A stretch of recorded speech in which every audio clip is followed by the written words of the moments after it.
The rich glutton and poor Lazarus. In our last story, we learned about Jesus' provision over Peter's taxes. Jesus also gave a stiff warning to those who would threaten the innocence of a child. Now we hear a story told by Jesus, a story that has an eternal lesson with great consequences, as inspired by the Gospels. Hello, this is Jack Graham with today's episode of the Bible in a Year. In our previous episode, we heard how Jesus taught Peter about the freedom we have as children of God, and we discovered the upside-down nature of God's kingdom, where the way up is down, where humility and servanthood is a strength rather than a weakness. So today we'll hear as Jesus tells a story that reveals more of God's heart and speaks to the eternal implications of our faith in this life and in the life to come. Let's listen now to the Gospel. Jesus sat among his disciples by the fire. The coals glowed under the darkness above them. They ate beside the flames, and Jesus told them parables and stories to illustrate heavenly meaning. There was once a wealthy man. He was clothed in fine linens, fat and content. He lavished in his chambers, consuming fine meats and cheeses to fill his gullet. Crumbs littered the floor of his dining hall and were picked up by the dogs and rats. His wealth made him comfortable. His comfort made him lazy, and his laziness made him selfish. Only a few yards away at the gates of the rich man's property was a poor man named Lazarus. He laid at the gate, nursing the sores on his feet. Lazarus was hungry, thin, and sickly. Every night he would dream of feasting on the crumbs that fell from the rich man's table. Every day the rich man would pass by him, belly full and eyes forward. Lazarus was invisible to the wealthy man. The only companions he had were the dogs that licked the sores on his feet. On one cold and dark evening, Lazarus was shivering outside the gate. He lay on his side, eyes fixed on the warm fire that could be seen from the window. Lazarus could see the rich man gorging himself on fruits, meats, and bread. His bones quivered from the frosty night. As Lazarus lay on the cold ground, his heart began to beat slower and slower, until eventually he drifted off into a deep sleep. That night, alone and hungry, Lazarus died and was carried by the angels to Abraham's side. The rich man died not too long after, no doubt due to his gluttony. However, he was not embraced by angels. Rather, he was cast out into the dark depths of Hades. There he was tormented with hunger and thirst.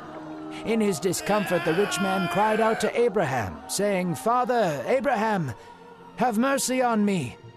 Then he peered into the light above. In the windows of Abraham's house, he could see Lazarus drinking the cool water of heaven and feasting. "Please," the rich man shouted, "send Lazarus to dip his finger in the water so I might have one drop."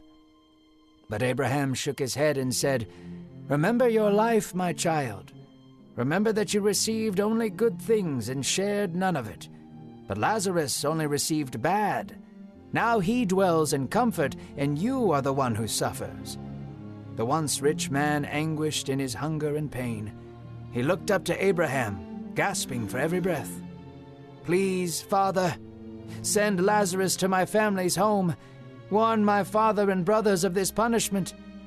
Abraham shook his head again and said, "They have the prophets and Moses to guide them in how to live and treat others, just as you did." "But if someone were to come from the dead and warn them, perhaps they would listen," the man responded. Abraham began to shut the gates between them and said, "If they were unwilling to listen to the word of God himself, surely they would not be convinced if someone rose from the dead." And with those words, the rich man was shut away forever. Today's scripture begins with Jesus telling the disciples a story. It's a parable. It's interesting to note that of all the parables Jesus told, this one is unique in that he named one of the characters. It was a man named Lazarus. The meaning of this man's name is God will help, which may seem an odd choice given the man's condition. Lazarus, you see, had nothing and no one. He lived in hunger, cold, and pain. Dogs would come to lick his sores, surely compounding his pain, his suffering, and his humiliation. Why would such a man be given a name like God will help? Lazarus lived outside the gates of a rich man's home. He isn't given a name, that is, the rich man is not given a name, but it seems he has everything that he needs. The best clothes made of fine linen and delicious, sumptuous food to enjoy. But as we all know, death is no respecter of wealth or position or power. And so one day, Jesus said, both of the men died. And just as in life their condition could not have been more different, their condition in death was polar opposite of one another. Lazarus went to the bosom of Abraham, a place of rest for those who followed God and obeyed his commandments. In an instant, his life was changed. The hunger, the thirst, the pain was gone, and he entered a place of peace and comfort. This is like heaven. The rich man, however, went to Hades, where he lived in punishment and pain outside of paradise. Jesus then said the rich man called from his place of torment to Abraham, asking for just a bit of comfort. If Lazarus could just dip his finger in water and place just a drop on his tongue to get one moment of respite from his anguish and torment. This, my friends, is hell. Of course, it is impossible for him to be comforted in hell. Abraham reminded the man of the comfort and pleasures he enjoyed in life and the suffering that the other man, the poor man, Lazarus, had endured. Though Abraham did not say so specifically, we can understand that in life, this man was indifferent to the pain of others. Surely he would have seen and even heard Lazarus outside his gates, and yet he nor no one else provided for the poor man. The only comfort Lazarus had was God's comfort. Indeed, as his name suggests, God will help. Abraham also pointed out that there was a great chasm separating the two places. Reaching him would simply be impossible at this point. He was beyond hope. You see, we are all separated from God by this great divide. In life, there is only one who can cross it, and that one is Jesus, who brings us to the Father. He died on a cross to bridge the chasm between heaven and hell. He bridges the separation between us and God.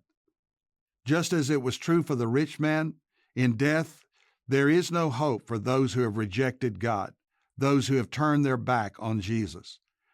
The choice is made and fate is final. This is why we must be so urgent in sharing the gospel, the good news of Jesus, with our friends and family and even strangers we meet who are separated from God and need the hope that we know in Christ. The rich man then made another request. If Lazarus could just return to his family's home and warn them that they might not come to this terrible place of separation from God. He was desperate to save his loved ones from this eternal fate, but it was too late. Abraham then replied that they have Moses and the prophets, that they should listen to them. That wasn't enough for this man. He protested, saying that if someone could just return from the dead, they would repent. For you and me, with the benefit of hindsight, we can see the foreshadowing of this statement, and we can understand the hard truth in Abraham's response. For in Luke 16:31, we read, he said to him, if they do not hear Moses and the prophets, neither will they be convinced if someone should rise from the dead. Jesus knew that he himself would one day soon die and then rise from the dead. And many who had failed to see God's truth, pointing them to the law and the prophets, would also fail to believe in him, even though he rose from the grave. Ultimately, Lazarus' name reminds us, yes, God will help. He'll help us in this life to find comfort even in the most dire and deathly of circumstances. And he's provided the true help, the everlasting help we need, the Savior who can open heaven's doors with nail-scarred hands through his death and resurrection. But we must believe in him by repenting of our sin and putting our faith in Christ and Christ alone. He is the help we need. He is the hope that we have in this life and in the life to come. And if you want this brand new life, why not, where you are right now, bow your head and pray a prayer like this. Dear God, I thank you for loving me, for sending your Son into the world to be my Savior. I believe Jesus, that you died and rose again, and that you're coming again for me. And I trust you as my Lord and my Savior. Lord, I give you my heart. I will follow you by the power of your Spirit all the days of my life.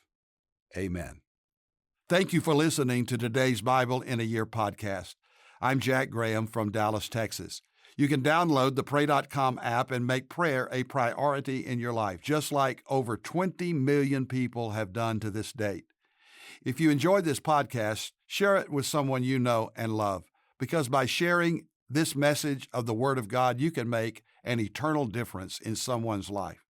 And I want to encourage you to go to jackgraham.org. That's me at jackgraham.org. We have resources available to you, and we're also taking a trip, 2 trips next year, one to Israel leaving April the 1st, and then an Alaskan adventure and Bible study cruise in July of 2024. You can go to our website, jackgraham.org, or Prestonwood, that's PRESTONWOOD.org, prestonwood.org, for information about the trip to Israel and the cruise to Alaska.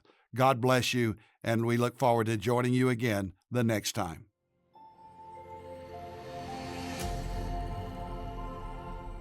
This episode is sponsored by MediShare, an innovative healthcare solution for Christians to save money without sacrificing quality.